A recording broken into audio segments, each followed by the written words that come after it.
Pak Nur, salah satu alasan kenapa kemudian panitia Bung Hatta Anti Corruption Award memberikan award itu kepada Anda karena disebutnya Nur kerap mendapat tekanan dari atasannya, tapi ia tetap bersikap keras dan kemudian menolak berbagai bentuk tekanan itu. Saya ingin tahu ceritanya, tekanan apa saja yang Anda alami? Ginilah contohnya ya, ada satu proses pengadaan, ternyata dan saya harus memberi persetujuan pada akhirnya. Saya periksa ternyata prosesnya kurang baik. Kemudian saya batalkan. Nah, pada saat saya batalkan... Kurang baik itu maksudnya? Tidak sempurna.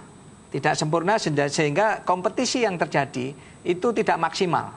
Jadi pada saat pengadaan saya menginginkan adanya kompetisi antara beberapa bidders. Gitu. Kalau kompetisinya tidak sempurna, maka hasilnya tidak akan optimal untuk PLN. Ginilah bahasa terangnya, harganya tidak akan murah. Karena semacam kolusi gitu antara para bidders itu sendiri. Jadi saya selalu meriksa apakah kompetisinya ini terjadi dengan baik. Nah, suatu pengadaan lelang saya lihat proses kompetisinya tidak baik, saya batalkan. Saya tidak memberi persetujuan. Nah, si pemenang ini berusaha untuk mempengaruhi yang mungkin yang disebut Betty atasan nanti, saya nggak tahu itu siapa yang dimaksud. Atasan direktur utama, jadi siapa yang dimaksud? Tetapi orang-orang yang bisa punya kepentingan dan bisa mempengaruhi PLN. Nah, saya kira Betty yang bisa menjelaskan itu. Tetapi maksudnya adalah bahwa si pemenang tadi berusaha untuk berkomunikasi dengan orang lain sehingga saya berusaha membuat saya merubah keputusan. Jadi itu Anda alami di awal-awal ketika menjabat. Jadi orang tes trial lah, bagaimana nih di rute utama PLN bisa dibeli, bisa disuap atau tidak begitu ya? Barangkali, saya nggak tahu. Sempat ditawari uang? Oh, ditawari ya. Di apa itu kickback istilahnya. Jadi setelah sebuah transaksi selesai dibayar gitu, orang-orang itu merasa berterima kasih. Datang ke kantor saya membawa map tebal gitu ya.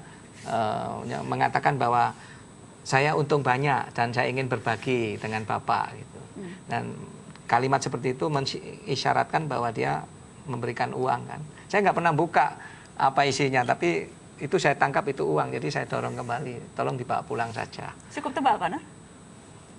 2 senti. 2 senti. Kalau apel Washington 2 senti itu berapa ribu dolar? Nggak tahu. Kita tinggal dorong aja begitu. Dan mereka itu pun kejadiannya hanya sekali saja. Setelah itu selesai, dia cerita ke semua orang bahwa percuma bawa amplop ke tempatnya Pak Nur, itu nggak ada gunanya, pasti suruh pulang lagi. Jadi akhirnya nggak pernah lagi. Tidak pernah lagi. Enak kan? Enak ya Pak. Gaji direktur PLN 150 juta ya Pak, betul ya? Ya, itu gaji saya sebulan. Ya. 150 juta. Saya membaca bahwa ketika Anda menjadi general manager pun daftar kekayaan sudah Anda tempel di mading atau sudah supaya semua karyawan tahu berapa gaji general manajernya. Memang sengaja Anda lakukan itu?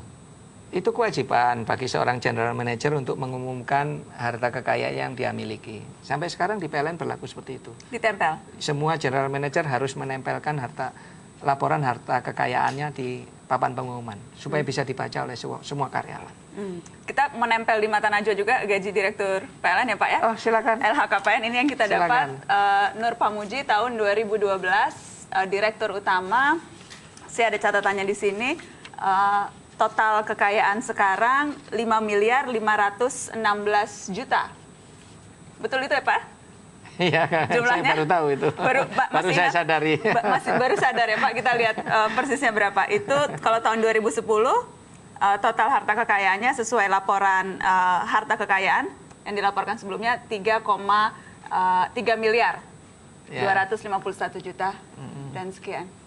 Jumlah yang sedikit atau banyak menurut Anda Pak untuk seorang direktur BUMN? Menurut saya ini cukup untuk menghidupi keluarga saya dan 3 anak saya. Jadi ya cukup. 150 dengan gaji 150 juta per bulan. Ya, saya sebenarnya tidak begitu peduli sama jumlah gaji. Kenapa Pak tidak peduli? Dari dulu memang tidak peduli. Karena ketika kemudian disebut-sebut dulu waktu general manager itu paling sedikit tuh hartanya Pak Nur dibandingkan general manager yang lain. Saya nggak pernah membandingkan. Fokus saya bukan pada gaji atau uang atau harta. Saya itu lebih menikmati bekerja, berprestasi, membuat prestasi dan melayani orang lain itu memberi kepuasan buat saya, bukan uang. Uang ya cukup untuk supaya saya tidak mati aja lah kira-kira.